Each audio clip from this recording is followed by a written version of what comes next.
Hello বন্ধুরা, welcome back to my channel. সুন্দরবনের ছোট্ট একটি গ্রাম থেকে আমি সাথী নতুন ভিডিওতে অনেক ওয়েলকাম আর অনেক ভালোবাসা জানাই। আশা করি তোমরা সকলেই ভালো আছো, সুস্থ আছো, আমিও ভালো আছি। তো দেখো, ভিডিওর প্রথমেই আমার মায়ের পুকুর থেকে শামলা তোলা থেকে শুরু করেছি। তো মা দেখো অনেক দিন ধরেই বলছে যে শামলার তরকারি খাওয়া হবে। তো আমরা কিন্তু গ্রামের ভাষায় এটাকে শামলাই বলি, অনেকে শাপলাও বলতে পারো। তো বিভিন্নজন বিভিন্ন রকম নাম কিন্তু এটা দেয়। তো আমরা গ্রামের ভাষাতেই এটাকে শামলা বলেই ডাকি। তো দেখো, এখানে মা পুকুর থেকে অনেকগুলো বড় বড় একদম মোটা মোটা দেখে শামলা তুলে নিল। তো এই শামলা না চিংড়ি দিয়ে ভাজা খেলে বেশ ভালোই লাগে, আমাদের তো বেশ ভালোই লাগে। আর এটা খুব কি বলবো, আয়রনযুক্ত খাবার। তো এর মধ্যে অনেক আয়রন থাকে আর কি, এই শামলা বলো বা শাপলা বলো। তো সে কারণেই এই অনেক দিন যাবত যেহেতু খাওয়া হয়নি, খাওয়া হবে হবে করেও তোলার জন্য, তো মা আজকে কষ্ট করেই দেখো শাপলাটা তুলেই নিল পুকুর থেকে। তো দেখো এখানে কি বলো তো, এই যে মাঠের যে পুকুরগুলো হয় না, বিলান জমি যেটাকে আমরা বলি, তো গ্রামে যেহেতু এগুলো থাকে, তো মাঠ থাকলো, মাঠের একদম মাথায় এসে একটা পুকুর থাকলো, ধান চাষের সময় জলটা ব্যবহার করতে পারবে। আর যখন হচ্ছে অবসর সময় ধান চাষ যখন থাকে না, তো এই পুকুর থেকে কিন্তু জল শুকিয়ে অনেক মাছ ধরতে পারবে। তো দুটো সুবিধা থাকে। তো সে কারণেই প্রত্যেকটা মানুষই জমির মাথায় মাথায় না এইভাবে ছোট ছোট করে পুকুরে কেটে রাখে। তো সেই পুকুর থেকেই শাপলাটা তুলে নিলাম, নিয়ে দেখো এই যে চলে যাচ্ছি। মা আবার পুকুর থেকে জাল ফেলবে, কারণ বাজার থেকে আজকে মাছ আসেনি এখনো পর্যন্ত। তো মা বলল যে পুকুরে একটু জাল দিয়েই দেখা যাক মাছ পাওয়া যায় কিনা। আসলে কি বলো তো, এই বৃষ্টির মরশুমে প্রচুরভাবে জল হয়ে যায় পুকুরে, মাছ তো পাওয়াই যায় না। তোমাদের তো দেখাই যে আমাদের পুকুরটা এমনিতেও বড়, আর তার উপরে এখন বর্ষার সিজনে জলে ভরা পুকুর, তো সেখান থেকে মাছ ধরাটা অনেকটা ডিফিকাল্ট ব্যাপার। তো দেখো মা এখানে জালটা ফেলেই দিল, দেখা যাক মাছ পাওয়া যায় কিনা। অনেক জলে না মাছ ধরতে পারা যায় না, তবুও ছিপ দিয়ে বেশ ভালো রকম মাছ পাওয়া যায়, তবে জাল দিয়ে একদমই মাছ পাওয়া যায় না এই সিজনে।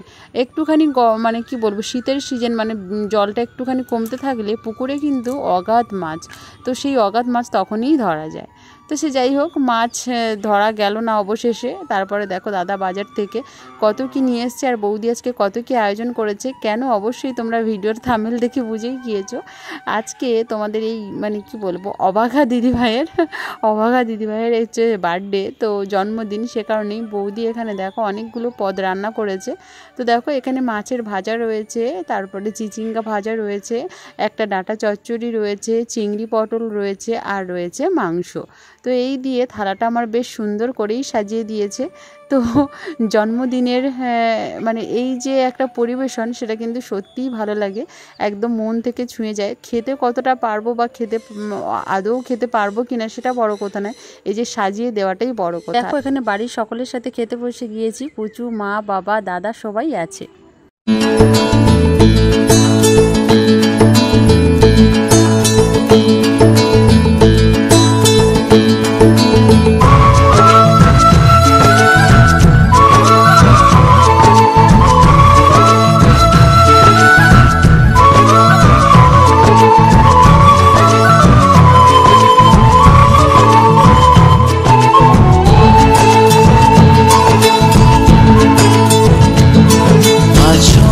সুখের ছোঁয়াতে আছে নামলো আকাশ দুহাতে, আজ স্বপ্ন সুখের ছোঁয়াতে কাছে নামলো আকাশ দুহাতে, মেঘ ভাঙা চাঁদ দেবে ওকে মানে না তবু। তো দেখলে তো বন্ধুরা কত সুন্দর করে পুরো ডেকোরেশনটা সাজিয়েছে। তো আমাদের মতন পরিবারে এত সুন্দর এই ছোট প্রেজেন্টেশনটা, যেটা তোমাদের কাছে ছোট বলে মনে হচ্ছে, অনেকের কাছে মনে হতেই পারে, সেটা কিন্তু আমাদের কাছে অনেক বড়, বিশেষ করে আমার কাছে। তো এই যে দেখো দাদা আর বৌদি মিলে সারপ্রাইজ প্ল্যান, তো এরকমভাবেই সুন্দর করে সাজিয়েছে, যেটা আমি একেবারেই জানতামই না, কারণ আমি একেবারে এক্সপেক্ট করিনি। তো ভিডিওটা কন্টিনিউ দেখতে থাকলে তোমরা জানতেই পারবে। তো এতটা কিছু হবে, এরকম কিছুভাবে হতে পারে, সেটা আমি একদমই জানি না। আমি উপরে পড়াচ্ছিলাম, যেহেতু পড়ানো ছিল আমার।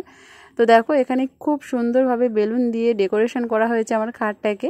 আর তারপরে দেখো বাবা এখানে চলে এসছে, বাবা মা বৌদি দাদা সবাই এক এক করে একটুখানি আশীর্বাদ পর্ব সেরে নেবে। আর আমি দেখো এখানে বসে গিয়েছি, আর খুব ভালো করে সাজাগোজা করা হয়নি, কারণ কি বলতো এই যে আমার ছোট ছোট বাচ্চাটা পড়তে এসেছিলো না, ওদের বাড়ি থেকে সবাই নিতে চলে এসেছিলো, তো ওদেরকে নিয়েই একটুখানি জাস্ট সেলিব্রেশনটা হবে। তো ওদের কারণেই আর কি তাড়াহুড়ো করে হাতের সামনে যে শাড়িটা পেলাম ওটাই পরে নিয়েছিলাম কোনো রকম। তো সেভাবেই আর কি জন্মদিনটা সেলিব্রেশন করে নিলাম। তো ছোটোখাটো করে আর কি এখানে দাদা পুচু মা বাবা বৌদি সবাই ছিল আমাদের পরিবারের, সবাই বলতে আমাদের ঘরের পরিবারের। তো দিদি দিদি কেউ ছিল না, আর কাউকেই সেভাবে বলা হয়নি। ওই যে বললাম একেবারেই সেরকম কোনো আয়োজন ছিল না। দুপুরবেলা জাস্ট একটুখানি থালা সাজিয়ে বৌদি খেতে দিয়েছিল। আমি ভেবেছিলাম অতটুকুনিই ঠিক ছিল, কিন্তু অতটুকুনি ঠিক আছে, কিন্তু তারপরে যে সন্ধ্যেবেলা এরকম একটা ছোট্টখাটো প্ল্যান রেডি করেছিল সেটা কিন্তু একেবারেই জানতাম না। তো দেখো এখানে মাও আশীর্বাদ করে নিল, আর তারপরে সবশেষে বৌদি বসে গিয়েছে এখানে আশীর্বাদ করতে। বৌদি কিন্তু শরীর অসুস্থতা নিয়েই এই সমস্ত কিছুর আয়োজন করেছে। মানে বৌদির শরীর কিন্তু যথেষ্টভাবেই অসুস্থ খারাপ, তা সত্ত্বেও বৌদি কিন্তু সবটাই মানে একদম পুরো সবটাই ডেকোরেশন থেকে শুরু করে রান্না বান্না থেকে শুরু করে সবটাই বৌদি আজকে কিন্তু আয়োজন করেছিল। এখানে সবাই আমাকে একটু একটু করে আশীর্বাদ করে দিল, তারপর একটুখানি মিষ্টি মুখও হয়ে গেল। 1 2 3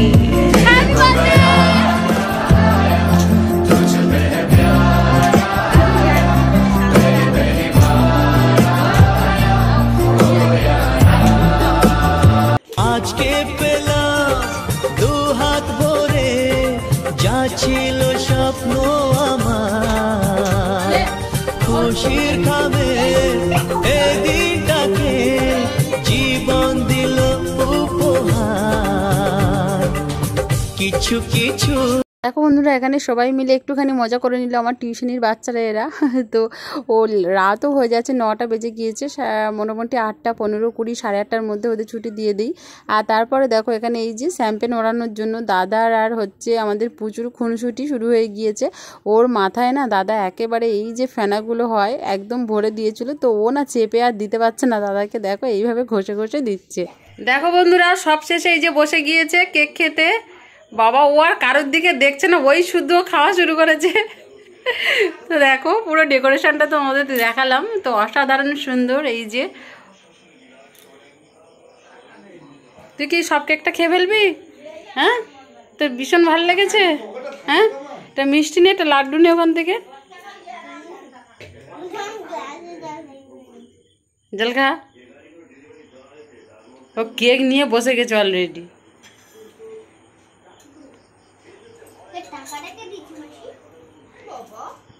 টাকাটা আমার টাকা নিবি না রে, কালকেরে কিটক্যাট খাওয়া হবে। তো দেখো বন্ধুরা ছোট্টখাট্টো বার্থডেটা তো সেলিব্রেশন হয়েই গেল। আসলে কি বলো তো আমি এতটা আশাও করিনি, মানে কি বলো তো আশা করার জায়গায়ও দাঁড়িয়ে নেই, কারণ কিভাবে আশা করবো, তোমাদের দাদাভাইও নেই। আর তার উপরে মানে কি যারা বেশি উদ্যোক্তা যেরকম হচ্ছে আমার মাসিমণি আমার বান্ধবী, এই দিনটার জন্য ওরা অপেক্ষা করে, ভীষণভাবে এনজয় করে প্রত্যেক বছরই। আমি সোশ্যাল মিডিয়াতে এসেছি 2 বছর, তো এর আগেও 2 বছর, হ্যাঁ 2 বছর এখনও হয়নি, যদিও 1 বছর 1.5 বছর মতন হচ্ছে।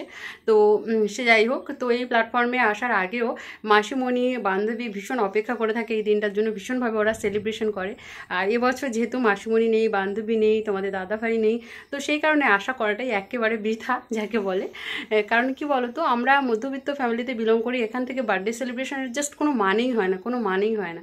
আজ থেকে মানে যখন ছোটোর থেকে বলছি, তোমাদের সাথে একটুখানি গল্প করে নিই এখানে বসে।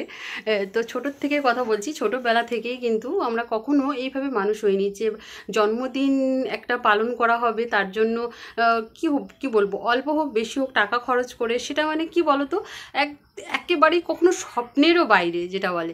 আর আজকের দিনের জন্য আজকে এই যে সেলিব্রেশন, গত বছরও তোমরা দেখেছো আমার বান্ধবী বৌদি দাদা গিয়ে শ্বশুরবাড়িতে সেলিব্রেশন হয়েছিল, তো তার জন্য শ্বশুরবাড়ি থেকে নয় শ্বশুরবাড়ির আশেপাশে থেকে নানা রকম কথা কিন্তু শুনতে হয়েছে। কারণ তোমরা জানোই যে প্রত্যন্ত গ্রামে থাকি, তো যেটা বলছিলাম যে হ্যাঁ ফোন এসেছিল, তো যে প্রত্যন্ত গ্রামে থাকি সেখান থেকে কখনোই মানে বাড়ির বোর বার্থডে এরকম একটা ব্যাপার ছোটো বাচ্চারই হয় না, আর এত বড় মেয়ের এরকম একটা ব্যাপার আর কি। তো এই জন্য অনেক কথা শুনতে হয়েছে আমাকে, সেটা বড় কথা নয়, সেটা মানে কি বলবো, সহ্য করে নিয়েছি। সাময়িক, সবাই তো সবটা বোঝে না, সব কিছুর মাহাত্ম্য বা সব কিছুর মর্ম তো বোঝে না, বলো। তো সে যাই হোক, সেটা পরের কথা। তো যেটা বলছিলাম যে ছোটোর থেকে আমরা কিন্তু এর ধারে কাছেও যাইনি। যখন প্রথম ফার্স্ট মানে কলেজে যাই, ফার্স্ট ইয়ার, তো তখন থেকেই মাসিমণি যেহেতু ছিল, মাসিমণি বলতে মাসিমণি আমার মায়ের মাসির মেয়ে মাসি। তো আমার নিজের মাসিদের সঙ্গে এতটাও পরিচিত লেভেল এখনও পর্যন্ত নেই।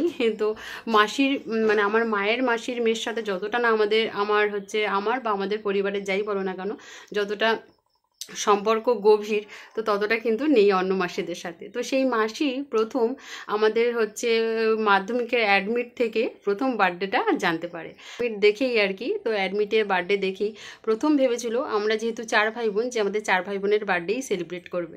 তো সেরকমভাবেই চলতো। মাসি কিন্তু কলকাতাতে থাকে, তো দিদির বার্থডেতে চলে আসবে, মেজদির বার্থডেতে চলে আসবে, মানে দাদারও তাই আর আমারও তাই। এরকমভাবেই মাসিমণি প্রথম আমাদের এই জন্মদিনের মানে কি বলবো আনন্দটা প্রথমেই দিয়েছিল, একদমই প্রথম। তো মাসিমণি কলকাতা থেকে কেক নিয়ে আসতো, কত কষ্ট করে, কত মানে কি বলবো ধাক্কা ধুক্কি সামলে সেই কেক নিয়ে এসে এখানে সেলিব্রেট হতো। তো সেই থেকেই না আমাদের মনে একটা এই ভালো লাগাটা গেঁথে গিয়েছে। তো মাসিমণির এখানে তো অনেক বড় ভূমিকা। আর আজকে যেহেতু মাসিমণি আসতে পারেনি, তো সেই কারণে আমি কোনো আশাও করিনি। তো বৌদি ভীষণভাবে উদ্যোগ নিয়ে আজকে বার্থডেটা সেলিব্রেট করলো। তার জন্য বৌদি, আর তোমরা তো জানোই বৌদির আর আমার সম্পর্কটা কেমন, তো পুরো বন্ধুর মতনই। তো সেই জায়গায় দাঁড়িয়ে বৌদি আজকে সবটা মানে কি বলবো, দেখলে দুপুরের লাঞ্চ থেকে শুরু করে সবটাই কিন্তু সবটা করেছে, সবটাই। আমি জাস্ট মানে কি বলবো অনেকটা বেশি খুশি হয়েছি। এতটাও খুশি মানে এতটাও আশা করিনি। মানুষ যখন হয় না যে আশার থেকেও বেশি কিছু পেয়ে যায়, তখন মনের মধ্যে আনন্দের লেভেলটাও মাত্রা ছাড়িয়ে যায়। তো আমারও সেরকমই ব্যাপার।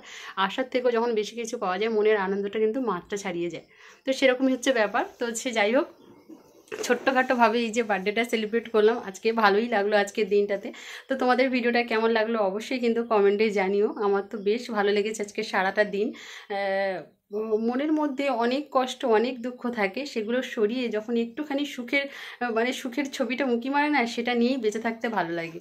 তো কী সমস্যা কী সবটা তো অনেকে হয় না যে সোশ্যাল মিডিয়াতে এসে একদম গড়গড়িয়ে বলে দিতে পারে। আমি কিন্তু সেটা আবার পারি না অতটা বলতে, যতটা বলতে চাই হয়তো ততটা বলতে পারি না। কোনো এক সময় হয়তো এই প্ল্যাটফর্মটাই বা এই পরিবারটাই আমার কাছে মানে কি বলবো নিজের পরিবারের মতনই হয়ে যাবে। নিজের পরিবার তো অবশ্যই ভাবি, তবুও এতটাও এখনও খোলামেলা কিন্তু আমি হতে পারিনি। সেটা আমি বারবারই বলছি, এখনও স্বীকার করছি যে এখনও অনেক কথা, অনেক ভেতরের পার্সোনাল জিনিস যেটা আমি তোমাদের সামনে এখনও ওপেন করতে পারিনি। হয়তো পারবো একদিন, সেটার জোর একমাত্র তোমরাই, সেই জোরটা তোমরাই আমাকে দিতে পারো।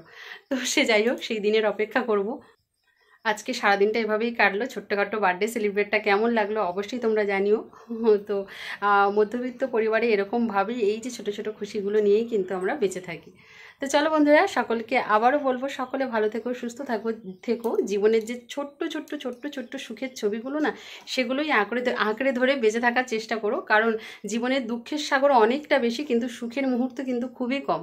সেই সুখের মুহূর্ত কম, সেই কমটাকে নিয়েই আমাদের কিন্তু বেঁচে থাকতে হবে। বেশিটাকে নিয়ে মানে বেশি দুঃখের কারণে আমাকে এইটা করতে হবে বা এইটা ছেড়ে দিতে হবে, এইটা ত্যাগ করতে হবে, এটা কিন্তু কখনোই করবে না। ছোট ছোট সুখগুলোকে মনে রাখবে, দেখবে অগাধ সমুদ্রের মতন দুঃখও কিন্তু আমাদেরকে সেই সুখ ভুলিয়ে দিতে পারে। তো চলো, অনেকটা বেশি জ্ঞান দিয়ে ফেললাম। আজকে ভিডিওটা আমি এখানেই শেষ করবো। ভিডিও ভালো লাগলে অবশ্যই একটা লাইক করো। কারা কারা দেখছো আমার ভিডিও, কোথা থেকে দেখছো অবশ্যই কমেন্ট করো। আমি কিন্তু তাদের নামগুলো অবশ্যই নেব ভিডিওর মাধ্যমে। তো চলো বন্ধুরা, সকলে ভালো থেকো, সুস্থ থেকো, সকলকে গুড নাইট, টাটা।